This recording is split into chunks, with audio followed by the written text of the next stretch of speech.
दोस्तों आपने अभी तक जियो के ब्लैक रॉक के पहले एक्टिव फंड के बारे में यानी फ्लेक्सी कैप फंड के बारे में आपने अभी तक तो सुन लिया होगा कि उसका भाई एनएफओ आ चुका है। मैंने भी कई सारी वीडियोस बनाई है। 23 तारीख को एनएफओ शुरू हो रहा है और 7 अक्टूबर को एनएफओ क्लोज हो रहा है। 13 को आपको एनएफओ अलॉट होने वाली है।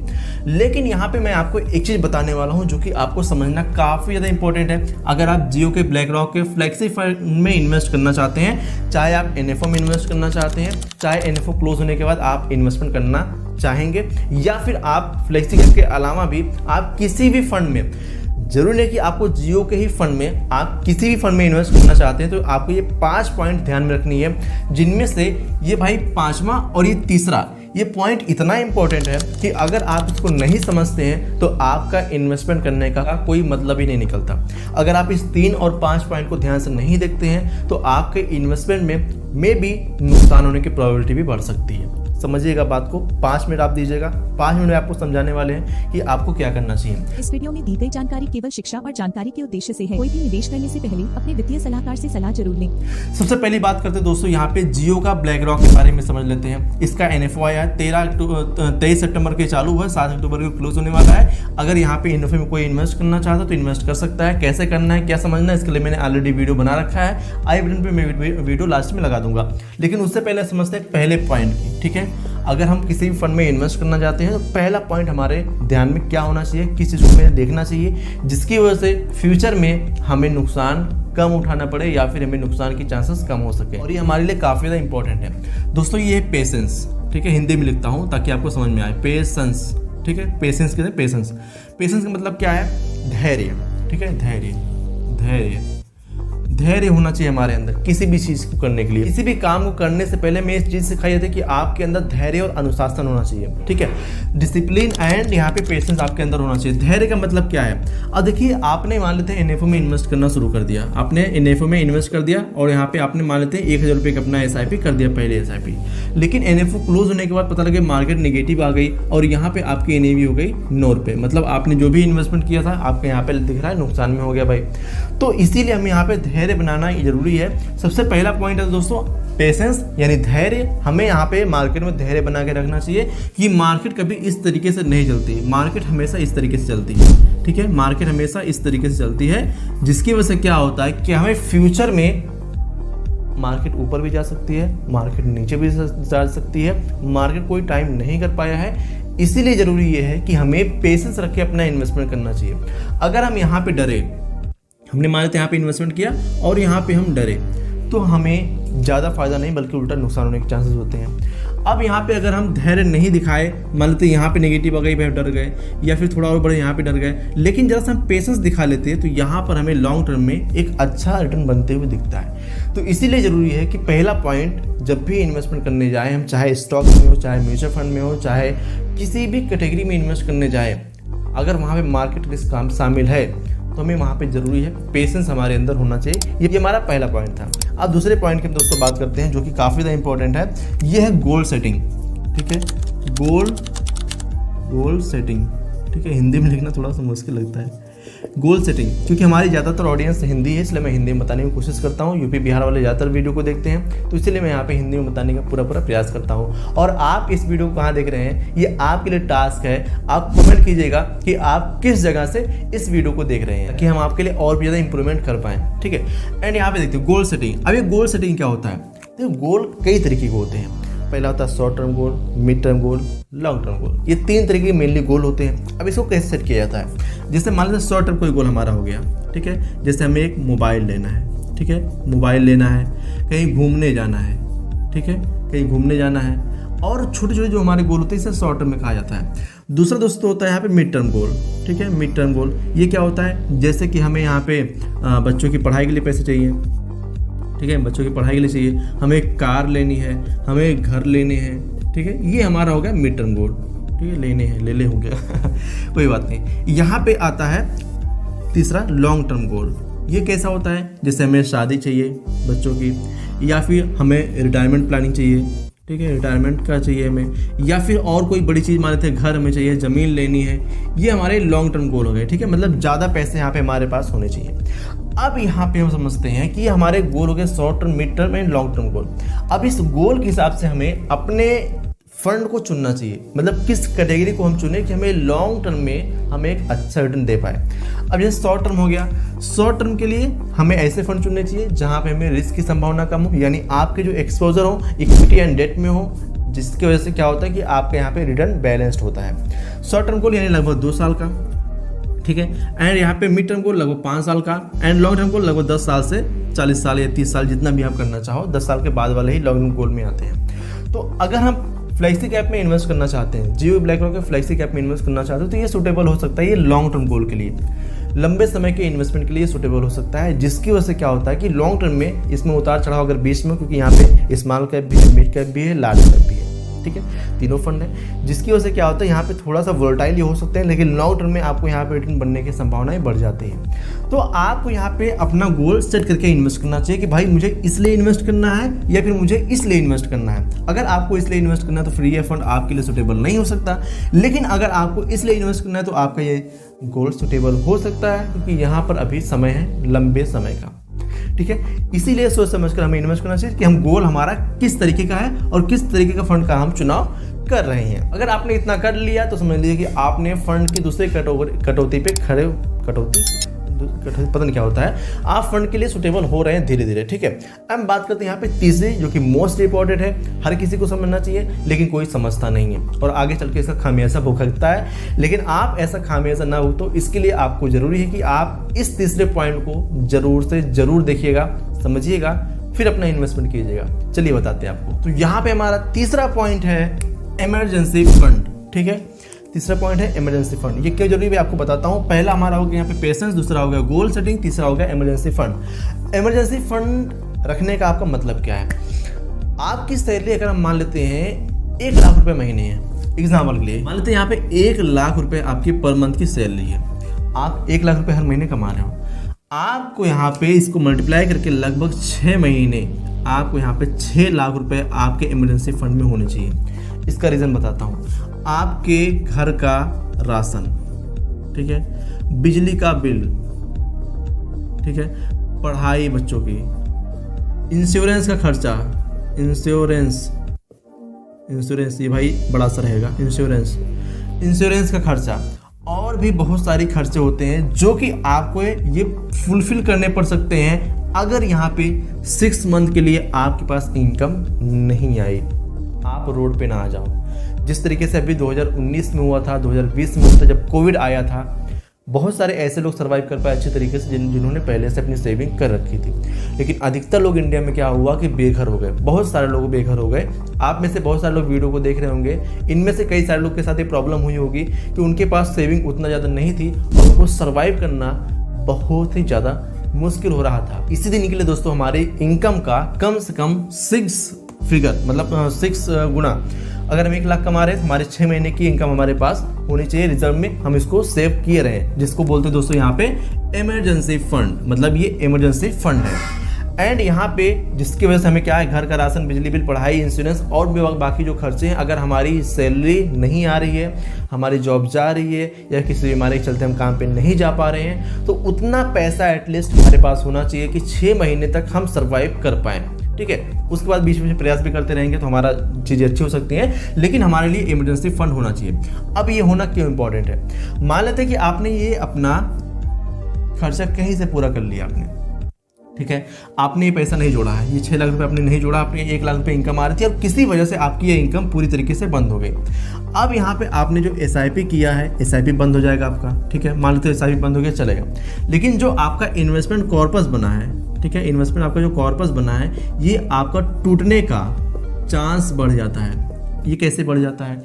आप कहोगे यार मैंने तो इन्वेस्टमेंट कर रखा था, आज मेरी इनकम नहीं आ रही है, तो क्या करें, ये पैसे हम रहने दें, हम भूखे मरे, मतलब भूखे मरे और पैसे वहाँ पे रहने दें? ऐसा तो हो ही नहीं सकता। उस पैसे को आप निकालोगे तो जिस गोल के लिए आपने इन्वेस्टमेंट किया है, ये गोल आपका पूरा होने का चांस खत्म, क्योंकि आपने अपने इन्वेस्टमेंट कॉर्पस में हाथ लगा दिया, पैसे निकालने के लिए आप चालू हो गए, जिसकी वजह से क्या होगा कि लॉन्ग टर्म में जो आप वेल्थ बनाने वाले थे, आपकी छोटी सी गलती, ये इमरजेंसी फंड ना रखने की वजह से आपकी ये गलती आपके इन्वेस्टमेंट कॉर्पस को डिस्टर्ब कर देगी और आपका जो कॉर्पस जुड़ा हुआ है ये टूटने के कगार पे आ जाएगा। आप उसमें से पैसे निकालोगे, जो आपने गोल सेट किया था, आपका गोल यहाँ पे बिखर जाएगा।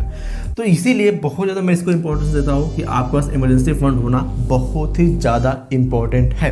आप SIP एक बार ना करो कोई बात नहीं है, आप SIP एक बार ना करो कुछ समय के लिए कोई बात नहीं है, बट आप इस फंड को डेवलप करो।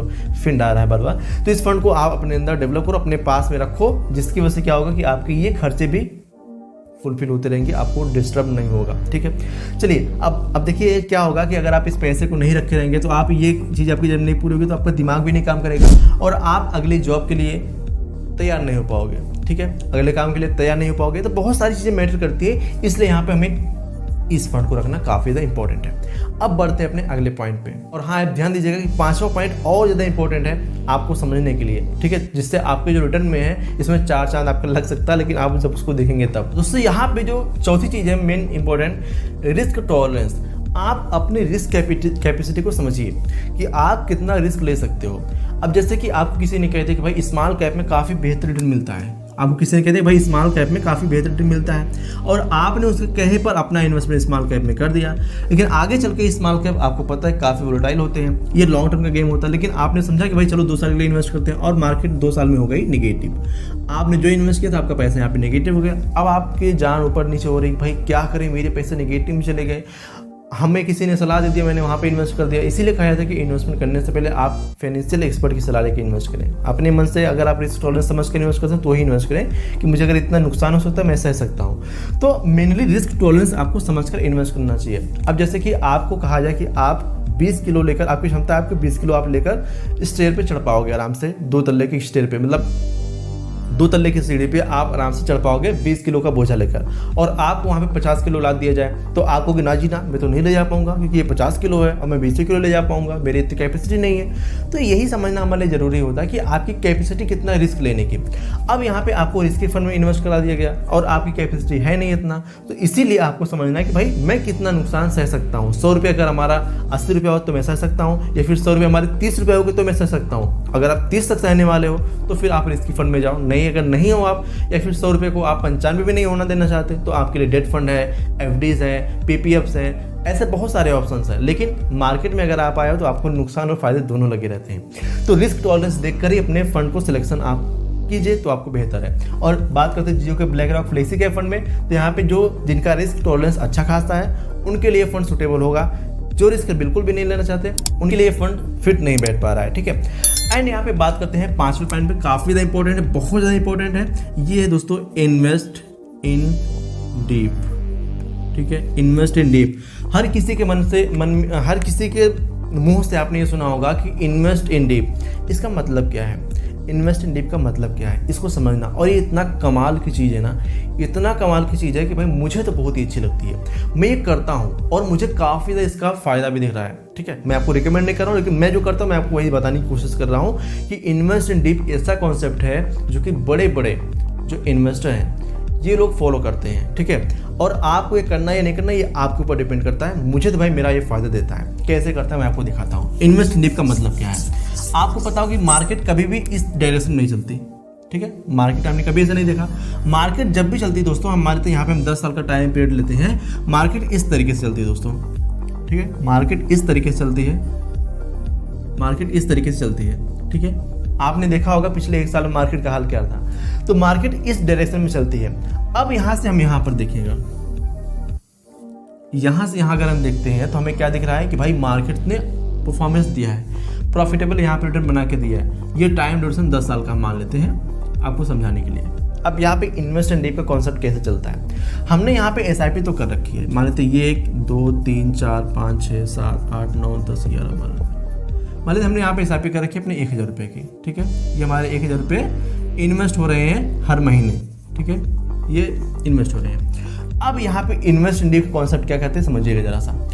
यहाँ पर हमें मौका, यहाँ पर मौका दिख रहा है, यहाँ पर दिख रहा है, यहाँ पे यहाँ पे यहाँ पे यहाँ पे बड़ा मौका यहाँ पे दिख रहा है, एंड यहाँ पे और बड़ा मौका दिख रहा है, यहाँ पे छोटे छोटे मौके दिख रहे हैं हमें। ठीक है, ये अब इन्वेस्ट एंड डीप का कॉन्सेप्ट क्या कहता है कि भाई आपको इन डीप में पॉइंट में इन्वेस्ट करना काफ़ी ज़्यादा इंपॉर्टेंट है। आप कहते हो जी यहाँ पे हमारा इन्वेस्ट करने के लिए पैसे नहीं है, तो आप कोई डीप छोड़ सकते हो, लेकिन जो बड़ा डीप आया, जैसे ये डीप आया बड़ा, यहाँ पे इन्वेस्ट करना आपके लिए ज़्यादा महत्वपूर्ण हो सकता है, आपको ज़्यादा रिटर्न कमा के देने की शक्ति रखता है। कैसे, मैं आपको दिखाता हूँ। अभी यहाँ पे इन्वेस्टमेंट डीप का देख सकते हैं काफ़ी ज़्यादा मार्केट नेगेटिव है, यहाँ पर देख सकते हैं डीप का काफ़ी ज़्यादा फायदा आपको मिल सकता है। तो जब भी ज़्यादा मार्केट में डीप आए, वहाँ पर हमें लमसम या कुछ अमाउंट हमें इन्वेस्टमेंट करना हमारे इन्वेस्टमेंट कॉर्पस को बढ़ाने में काफ़ी ज़्यादा हेल्प करती है। कैसे, देख सकते हैं, अगर हम यहाँ पे इन्वेस्ट करते हैं, ठीक है, मान लेते हैं यहाँ से यहाँ तक हम देखते हैं, अगर ये वाइट बोर्ड होता तो आपको समझाने में काफ़ी ज़्यादा आसानी होती। मैं आपसे रिक्वेस्ट करना चाहूँगा, अगर आपने कमेंट बॉक्स में 500 कमेंट अगर आ जाते हैं हमारे कमेंट बॉक्स में कि स्मार्ट बोर्ड चाहिए, तो मैं स्मार्ट बोर्ड आपके लेकर आऊँगा, लेकिन उसके लिए मुझे चाहिए कि यहाँ पे आप 500 कमेंट कीजिएगा। 500 कमेंट आता है तो आपके लिए स्मार्ट बोर्ड पर ही आपको समझाया जाएगा, ठीक है। तो यहाँ पे देखते हैं, आप यहाँ पे देखिए कितना प्रॉफिट हुआ, ठीक है, इस तरीके से हुआ। लेकिन अगर यहाँ पे डीप में आप इन्वेस्ट करते हैं तो आप यहाँ पे सीधा देख सकते हैं मार्केट जब ऊपर गई तो क्या हाल है, ठीक है। एंड अगर यहाँ पे आप डीप में इन्वेस्ट करते हैं तो यहाँ से देख सकते हैं कि मार्केट ने ऐसा जंप लिया है, आप यहाँ पे देख रहे हैं ऐसा, लेकिन यहाँ पे देख रहे हैं कि आप ऐसा जंप आपको देखने को मिल रहा है कुछ ही समय में। तो डीप में इन्वेस्ट करने का फ़ायदा ये है कि आपको यहाँ पे जब मार्केट निगेटिव गई है, चीज़ें सस्ती हो रही हैं। अब एग्जांपल साफ समझाते हैं, मार्केट में यहाँ पे आपने 10 रुपये की NAV पे इन्वेस्ट किया था एग्जाम्पल के लिए, ठीक है, यहाँ तक NAV गई मान लेते हैं 15 रुपया, ठीक है, यहाँ तक NAV गई 15 रुपये, लेकिन यहाँ पे NAV हो गई 11 रुपया, ठीक है। एंड यहाँ पे NAV फिर गई यहाँ पे 18 रुपये के आसपास, लेकिन फिर यहाँ पे NAV हो गई जो है कि 11 रुपया। सोचो आप यहाँ से यहाँ तक इन्वेस्ट किए हैं, लेकिन आपको यहाँ पर भी निगेटिव का सामना करना पड़ रहा है, ठीक है। मतलब आप यहाँ पे देख रहे हैं कि मार्केट यहाँ पर भी नेगेटिव है, या फिर हमें जितना हमने इन्वेस्ट किया उतना हमारा पैसा बना है। मतलब 10 रुपये की NAV से हमने शुरुआत किया था, अभी यहाँ पे NAV 11 रुपये है, 18 रुपये जाके NAV यहाँ पे 11 रुपये तक आ गई है।